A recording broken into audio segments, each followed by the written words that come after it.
ईद मिलाद पे कुर्बा हो हमारी ईदें, किसी ईद का सदका है ये सारी ईदें। रबीउन नूर की 12वीं तारीख है, रबीउन नूर की 12वीं तारीख है, दोशंबा का दिन है। सुबह का सादिक सुहाना वक्त है। अब्दुल मुत्तलिब खाने काबा के तवाफ़ के लिए हरम शरीफ में गए हुए हैं। हज़रत आमिना बी खातून घर में अकेली हैं कि अचानक आपको निशान विलादत ज़ाहिर होता। आप तन्हाई से घबरा जाती हैं, ख्याल करती हैं काश इस वक्त ख़ानदान अब्दुल मनाफ की घर की औरतें होती, मगर किससे कहें, किससे बुलाएं। नौ उम्र हैं, शर्म दामन गिर हैं।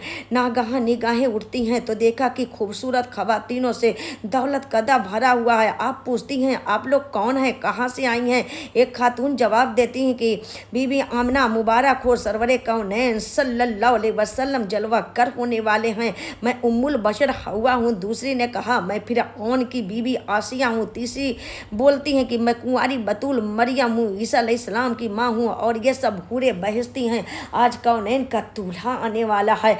आलमीन के दाता की आमद है। रसूल कायनात सल्लल्लाहु अलैहि वसल्लम के इस्तकबाल के लिए, आपकी खिदमत के लिए हम सभी हाजिर हैं। आज तुम्हारा घर नूर इरफा से मामूर है। सुबहान अल्लाह।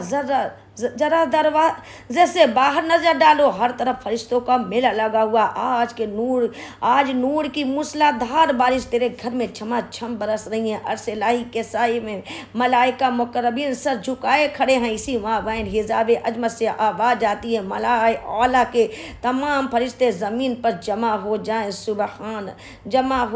सुबहान अल्लाह। वो सरजमीन जो मेरे जलालो जबरूद का घर है, वो ज़मीन जिसका किबला इबादत है, आज बाइसे एजाद आलम का ज़ुहूर होने वाला है। मशरिक से मगरिब तक, शुमाल से जुनूब तक, बहरो बर खुश्क तर्ज में मुनादी करा दी गई कि कौनैन का ताजदार आ रहा है, अल्लाह का हबीब आ रहा है। लिहाजा इनके खैर मकदम के लिए निगाहों का फर्श बिछा दिया जाए, सितारों के अंजुमन में ऐलान करा दिया जाए। आज की रात अपनी मजलिस शबीना बर्खास्त करके फर्श ज़मीन पर उतर आए। मक्का की फ़िज़ाओं में चिरागा करा दिया जाए, इसलिए कि खुसरो कायनात के तलते ज़ेबा से खाकदानी गेती का ज़र्रा ज़र्रा मुनव्वर होने वाला। सुभान अल्लाह के अदब से सर झुका लो आसमां वालो ज़मीन वालो, सवारी आई है खैरुल बशर फ़ख्र आदम की ये शाही।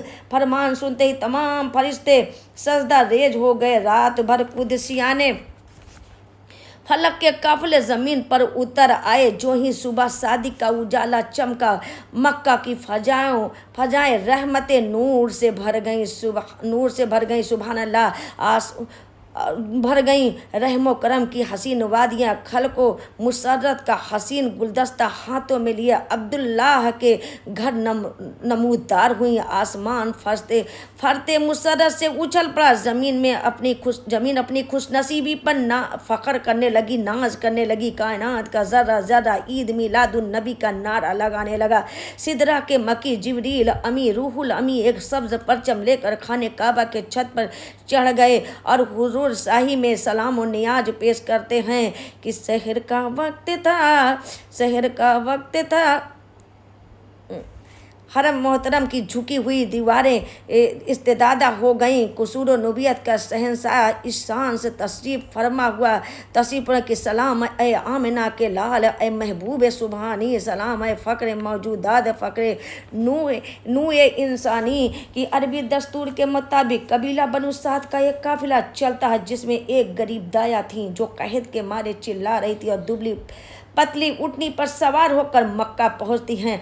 हलीमा को क्या खबर थी कि उनकी सुस्त रफ्तारी उनकी खुशनसीबी का सबब बन जाएगी। सुबहान अल्लाह। और उनका पीछे रहना ही दुनिया की तमाम शहजादियों से बढ़ा देगा, इसलिए कि आसमान का सूरज तुलू होकर पहले ऊँचों को चमकाता है, मगर नबूवत का सूरज पहले नीचों को मुनव्वर करता है। सुबहान अल्लाह।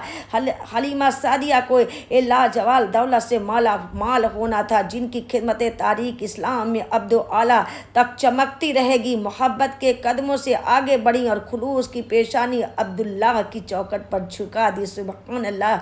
दूसरी दाइयाँ मक्का पहुंचकर अमीरों के बच्चों को ले गई, मगर मेरे नबी सल्लल्लाहु अलैहि वसल्लम को इसलिए कबूल नहीं किया कि यतीम के घर से हैं, क्या मिलेगा। नहीं, बल्कि मेरे नबी सल्लल्लाहु अलैहि वसल्लम ने उन्हें खुद ही नहीं कबूल किया, क्योंकि आप एक गरीब गोद को आबाद करने वाले थे और रब को भी میرے رب کو، میرے اللہ کو بھی یہی منظور تھا کہ تمام دائیاں بچوں کو پالیں گی اور میرا محبوب اپنی دائی حلیمہ کو پالے گا، حلیمہ کے خاندان کو پالے گا۔ سبحان اللہ۔ الگرج حرم کعبہ میں عبد المطلب سے حلیمہ کی ملاقات ہوتی ہے۔ حلیمہ اپنا سارا ماجرا کہہ سناتی ہیں۔ عبد المطلب سے گفتگو کے بعد حلیمہ دولت قدا پر حاضری دیتی ہیں۔ دیکھا کہ ایک نونہال باریک کپڑا پہنے پالنے میں سو رہا، سبحان اللہ، اور چہرے پاک سے تجلی چھن چھن کر پورے گھر کو روشن کر رہی ہیں۔ چہرہ سے نقاب ہٹاتی ہیں اور سو جان سے عاشق ہو جاتی ہیں۔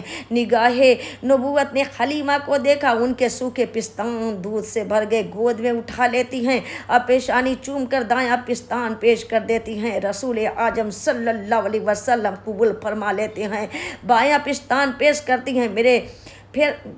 کرتی ہیں تو میرے نبی منہ پھیر لیتے ہیں، گویا رسول گرامی نے بایاں پستان قبول نہ فرما کر یہ بتا دیا کہ اے میری رجائی ماں، یہ میرا حق نہیں بلکہ میرے رجائی بھائی کا حق ہے۔ میں دنیا میں عدل و انصاف قائم کرنے آیا ہوں۔